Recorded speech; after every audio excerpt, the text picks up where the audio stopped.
¿Cómo estás? Nuevamente soy yo, me presento contigo, doctor Carlos Gutiérrez, director general del Centro de Desarrollo de Inteligencia Emocional. Y esta es la clase, bueno, para mí una de las clases más jugosas del contenido de aprender lo que es mindfulness y cómo funciona. Hablaremos de neurociencia de la atención. Es una clase extraordinaria, así es que disfrútala. ¿Qué veremos hoy? Veremos la neuroanatomía, es decir, los componentes neurológicos que intervienen en la atención, el funcionamiento de estas estructuras del cerebro y practicaremos la atención. Así es que, ojo, vamos a pasarla fenomenal. Pregunto y inicio, ¿dónde estás en este momento? Esa pregunta, ¿de dónde estás? Te lleva a que reflexiones. ¿Estás aquí? ¿Me estás escuchando? ¿O al mismo tiempo tu mente está con otros pendientes, con otras preocupaciones, pensando en lo que vas a hacer en unas horas más, pensando en qué cosas dejaste pendientes, pensando quizás a lo mejor en una discusión, en el beso, en algún regalo, alguna sorpresa, algo agradable? Puede ser agradable o desagradable, pero pues ya estás recordando algo del pasado o algo en el futuro. Y difícilmente estamos en el presente. Es por eso que mindfulness es un recurso que nos ayuda mucho a este proceso. Veamos este video para tomar conciencia de cómo se contagian las emociones.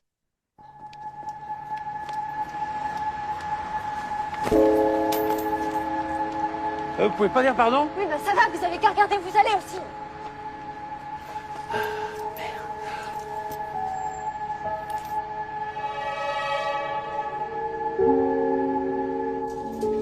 Excusez-moi, ça vous embête pas si je passe avant parce que j'ai juste ça. Eh ben moi aussi je suis pressé, vous faites la queue comme tout le monde. Mais ça va, vous avez pas besoin d'être désagréable.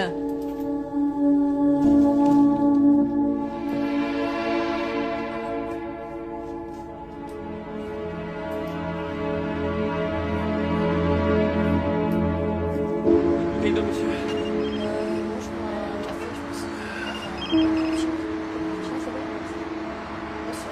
Mathieu, ça fait 3 fois que j'essaye de Je t'appeler. peux pas te parler, je suis au travail. J'ai besoin de te parler pour ce soir.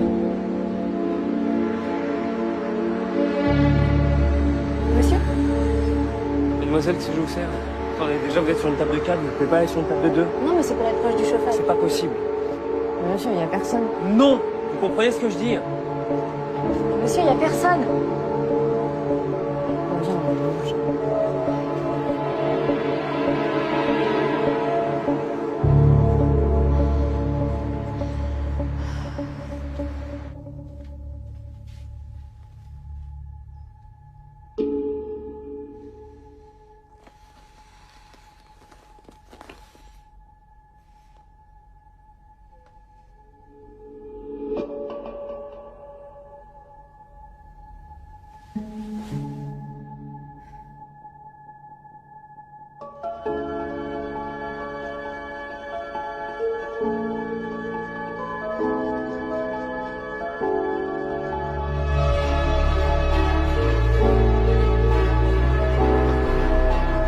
Ah, encore vous? Tenez.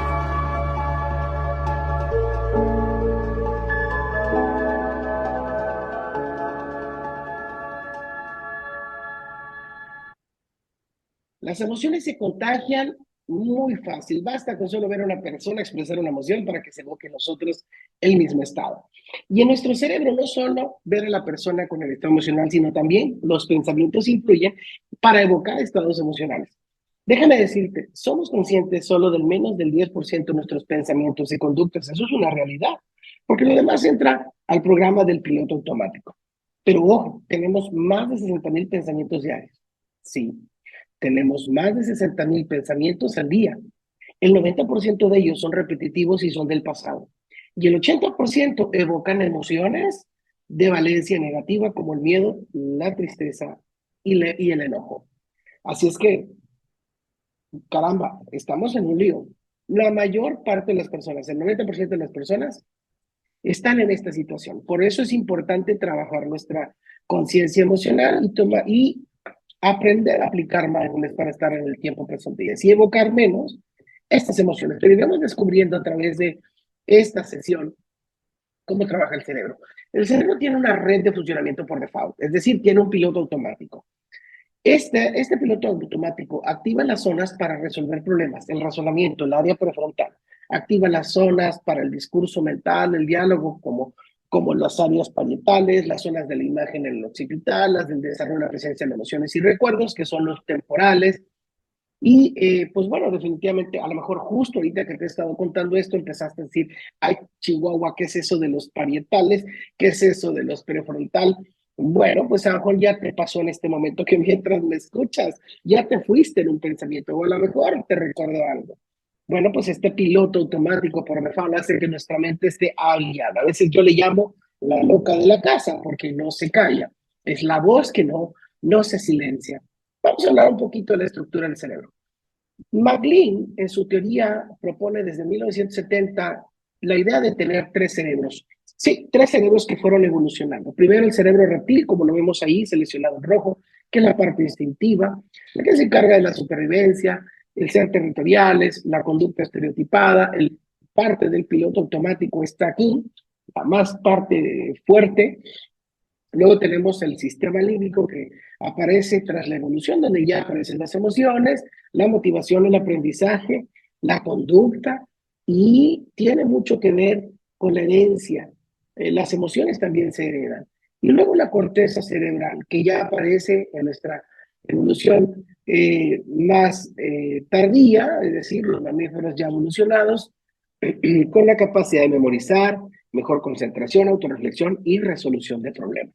Bueno, pues tras esta teoría de McLean es como trabajamos actualmente, puesto que la ciencia ha ido comprobando más lo que McLean hablaba desde 1970. Estos tres cerebros trabajan independientes y aquí el área de oportunidad y la ventaja está que a través de mindfulness vamos a ayudar a que las frecuencias se acerquen en las frecuencias de vibración en que trabaja cada uno, porque la nivel de frecuencia vibracional del sistema límbico o emocional es tan alto que no lo percibimos. Por eso que no nos damos cuenta de las emociones.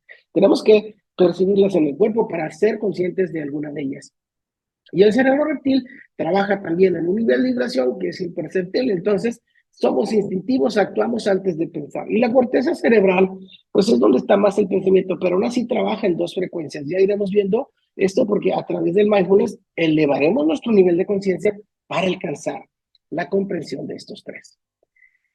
Bien, pues te comentaba el lóbulo prefrontal, el parietal, el temporal y los occipitales. Ahorita vamos a hablar de esto porque el lóbulo prefrontal, que es el lóbulo que tenemos acá en la frente, se encarga del control de la conducta, de la toma de decisiones, de la planificación, de la coordinación, de la ejecución y de las emociones. Ojo, bien importante tomar en cuenta esto porque ahorita veremos dónde exactamente vamos a estar entrenando con mindfulness. Luego los parietales, que son dos, tenemos uno a cada lado. Se encarga de la temperatura, tacto, gusto, olfato, presión. Luego tenemos los temporales, ¿sí? Aquí a los lados, justo a la altura de los oídos, que se encargan del aprendizaje, la memoria y la audición. Y el lóbulo occipital es el que se encarga de la memoria visual, del reconocimiento espacial, entre otras cosas. Bien, pues hablar de la anatomía de las emociones es hablar del sistema límbico. El sistema límbico no solo se encarga de las emociones per se, sino que también se involucran áreas de la corteza cerebral. Por eso se llama también, se le denomina sistema córtico-límbico. Tenemos la amígdala, el córtex prefrontal, el cingulado anterior, la ínsula y el hipocampo. Vamos a ver de cada uno de ellos. La amígdala se encarga del miedo, del peligro, de la rabia, ¿sí? Es esta estructura que vemos de la imagen del lado derecho, como el rojo, que parece como un frijolito, lo vemos en rosita del lado izquierdo, en la imagen del lado izquierdo. También se encarga del aprendizaje emocional. ¿Cuántos de ustedes no recuerdan algo que vivieron en su infancia que no se les ha olvidado y que tuvo que ver con una emoción, ya sea agradable o desagradable, pero que fue una emoción importante en sus vidas? Bueno, pues la amígdala se encarga de ese aprendizaje emocional, se encarga de las relaciones sociales y de la orientación sexual, que también tiene una relación con la orientación sexual. El córtex prefrontal, que lo vemos en rojo, que es la parte más anterior e inferior del cerebro, se encarga de los aspectos emocionales del comportamiento social, fíjense, comportamiento social, de la agresión y del enfado. Mientras que el cingulado anterior se encarga del dolor emocional. Vamos tomando apuntes sobre esto porque por eso vamos a darnos cuenta, porque cuando practicamos mindfulness disminuye el dolor, si tenemos dolor de cabeza, de hombros, de espalda, alguna parte de nuestro cuerpo. Oye, practiqué mindfulness y se me quitó el dolor. ¿Esto es magia? No, tiene que ver porque aumenta el flujo sanguíneo en el córtex cingulado anterior, aumenta su efectividad y por eso el dolor emocional ayuda a disminuirlo. Fíjense que de cada lesión o de cada síntoma de dolor, entre el 50 y 70% del dolor es de origen emocional. Es una realidad. Es decir, si yo me pego muy fuerte en la rodilla, ¿qué tanto me duele? Pues depende mucho de mi estado emocional. Y el 60 promedio por ciento del dolor tiene que ver con la emoción. Por eso si practico mindfulness, se disminuye significativamente el dolor. Eso es algo extraordinario. Ahora, ¿qué pasa cuando practico mindfulness después y ya tengo habilidad, ya tengo el hábito? Pues bueno, las lesiones, los golpes que me dé, pues mi umbral del dolor se va a elevar y sentiré menos dolor. Eso es algo muy importante. Ahora, el tema de la agresión, del enfado, vamos a tener la capacidad de controlar esto y vamos a tener la posibilidad de ser más empáticos, esa parte emocional de la conducta social. Eso es bien importante. Como ahorita mencionábamos también de la amígdala, pues esta disminuye de tamaño con la práctica del mindfulness y por lo tanto experimentaremos menos miedo, menos rabia, ¿sí? Son dos emociones en las que viviremos menos frecuente. Entonces, no significa que no lo tendremos, pero disminuirá la dosis en la que la experimentamos y eso ayuda mucho a nuestra calidad de vida y a nuestra salud, nuestro bienestar. Otra estructura es la ínsula, que está relacionada con la acción y la emoción. Fíjense bien, acción y emoción. Por eso también mindfulness aumenta la efectividad de las personas. Además de que este es el área de la empatía, que ayuda a imaginar el dolor cuando lo observamos en otro. Es decir, cuando a veces vemos que alguien se pega y decimos, ay, Dios, hasta a mí me dolió el golpe. Bueno, pues eso se encarga la ínsula, se encarga del orgasmo, del disgusto, de la percepción de uno mismo. Por eso, fíjense cómo el mindfulness va a impactar en muchas áreas de nuestra vida, no solo en la parte emocional, no solo en la parte de concentración, sino a nivel general. Y bueno, pues el hipocampo es otra estructura relacionada con el cerebro emocional, y este se encarga de la memoria de corto y largo plazo. Por eso es cuando aprendemos o practicamos y incorporamos mindfulness, tendremos una memoria muy prodigiosa porque aprenderemos a recordar de corto y largo plazo. Y también, fíjense, si ustedes tienen hijos o se encuentran en una situación que van a presentar algún examen o van a hacer algún proyecto y se sienten nerviosos, practiquen mindfulness. Pero no solo lo busquen practicar para esa ocasión, practíquenlo y van a ver que cuando vengan esas situaciones de estrés, pues bueno, no va a haber oportunidad de que les secuestre la amígdala con el miedo y que no pueda el hipocampo hacer su función de memoria, sino van a poder recordar todo y van a poder actuar en excelencia. Es algo extraordinario. Tenemos dos sistemas nerviosos que comunican el interior con el exterior, el sistema simpático y el parasimpático.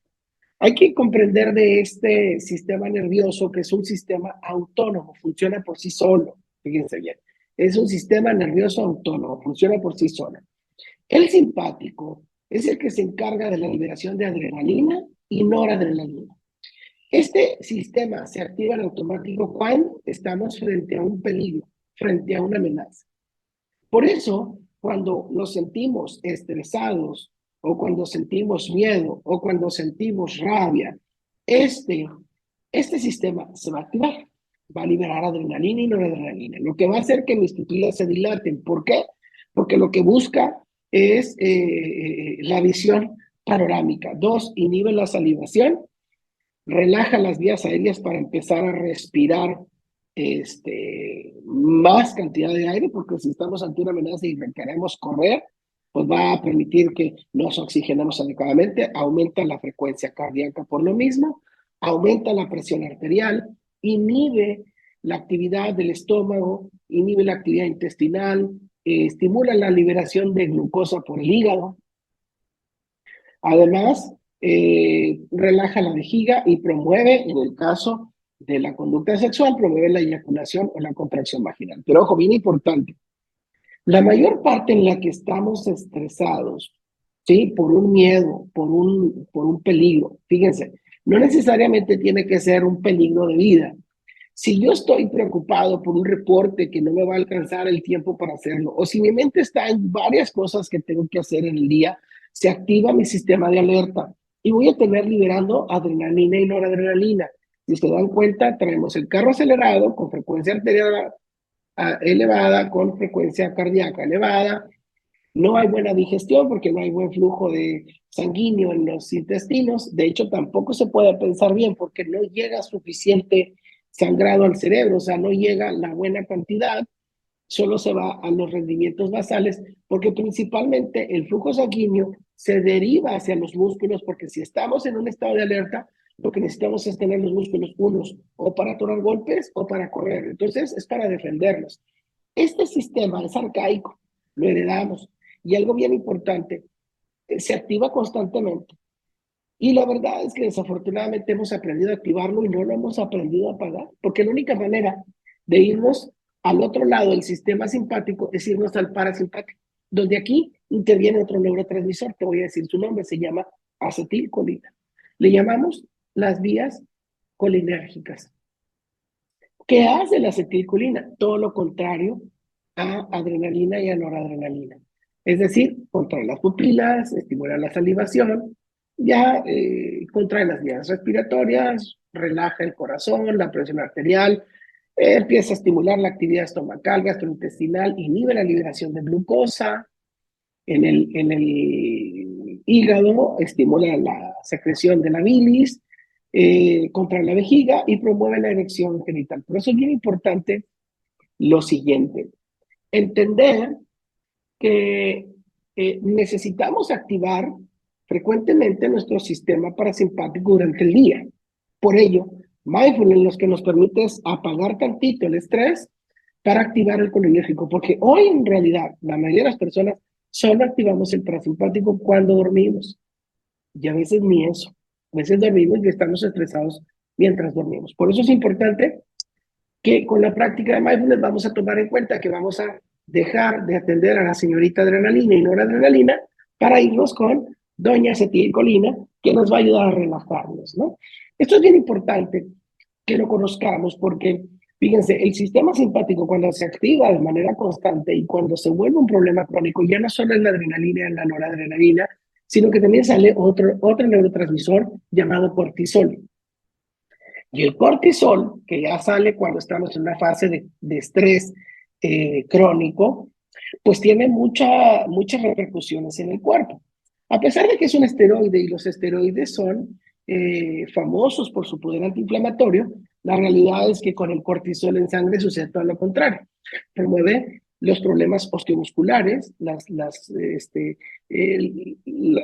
dolores musculares, las mialgias, ¿sí? Las artralgias, es decir, dolor muscular, dolor en las articulaciones, promueve la gastritis, la colitis, la cefalitis, que es el dolor de cabeza, y todo lo que termina en itis, ¿sí? Además, disminuye tu sistema inmunológico, entonces eres más propenso a todo tipo de infecciones.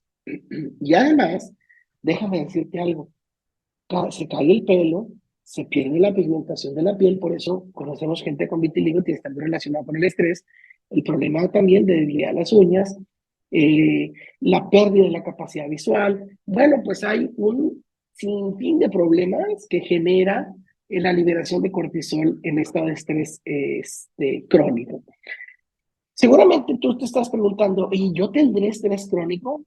Te voy a decir algo, realmente tienes estrés y es muy probable, sí, es muy probable, porque 9 de cada 10 mexicanos tienen un problema serio de estrés y 6 de cada 10 mexicanos tienen un problema muy comprometido de estrés.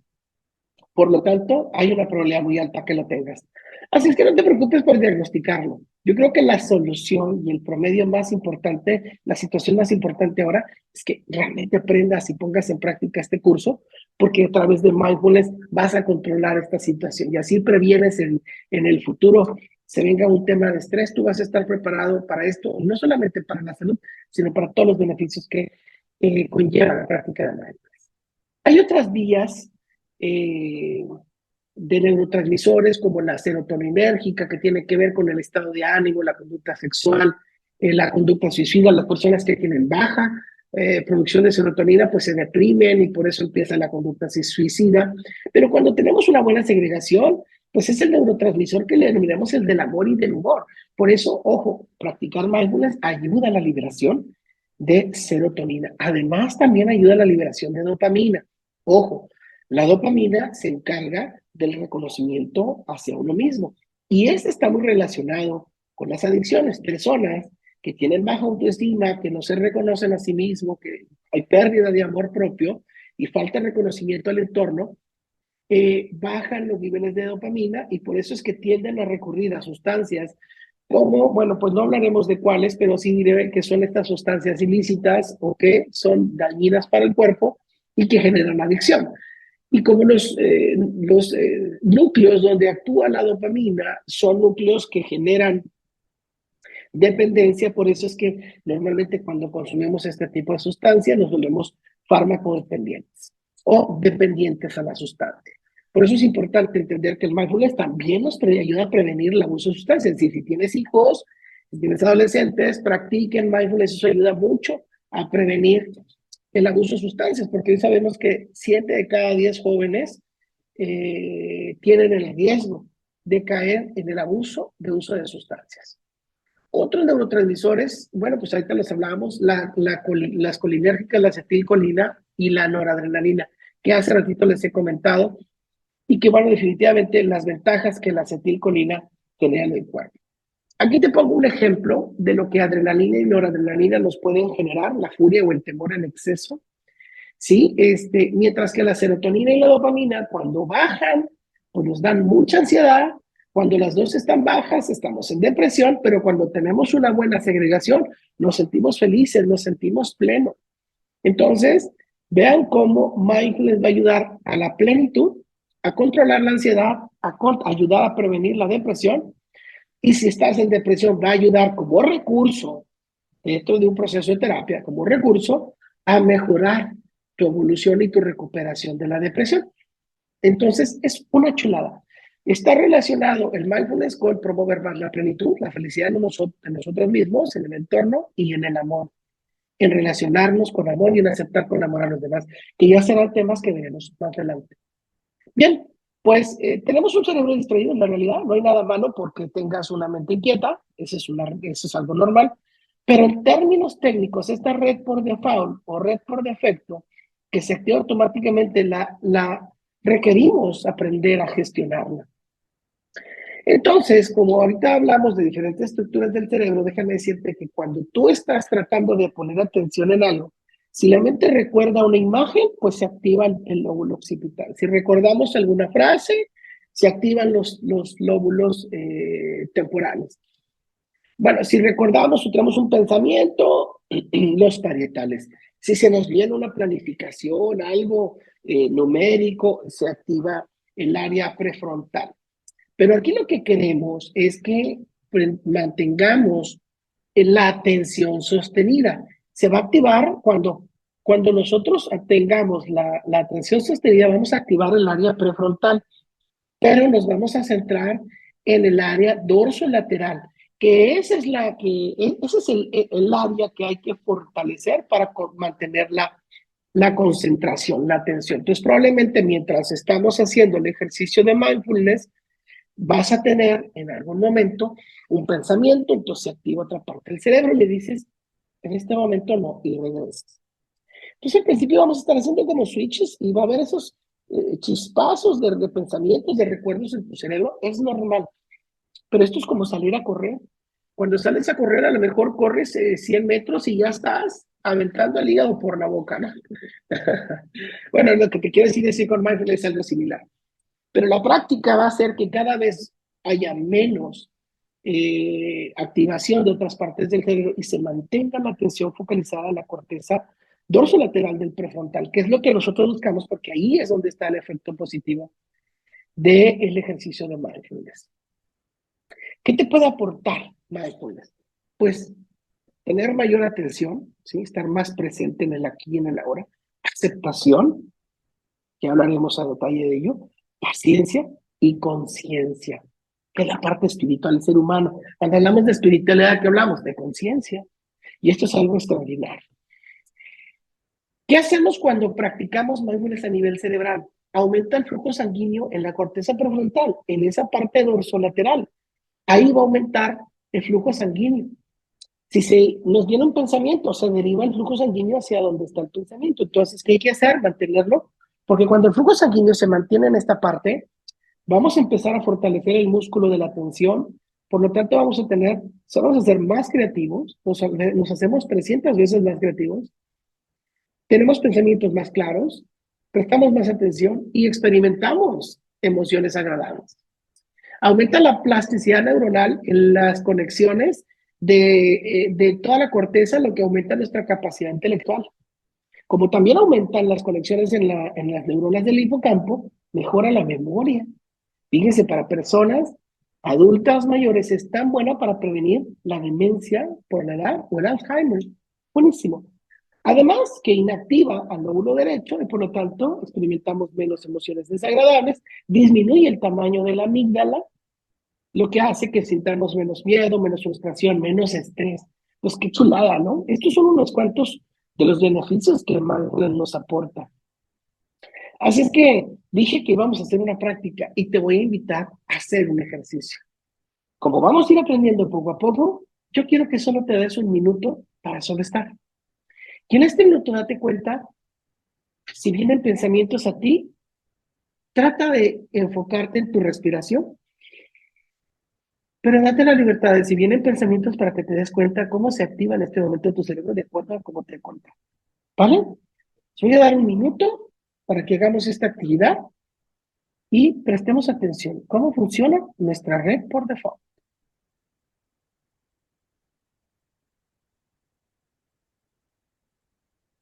Iniciamos.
Listo.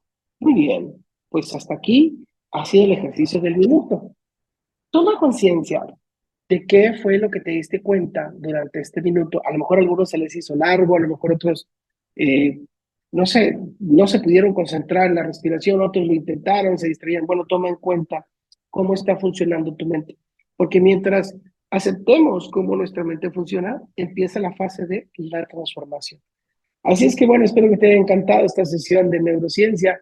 Recuerda que la principal conclusión de esto es, no importa cuánto sepas de mindfulness, si no lo practicas, no va a haber cambio. Así es que 10% es conocimiento, 90% es práctica. Por eso es que en este programa vas a tener 21 días de práctica y estaremos practicando durante todos los videos.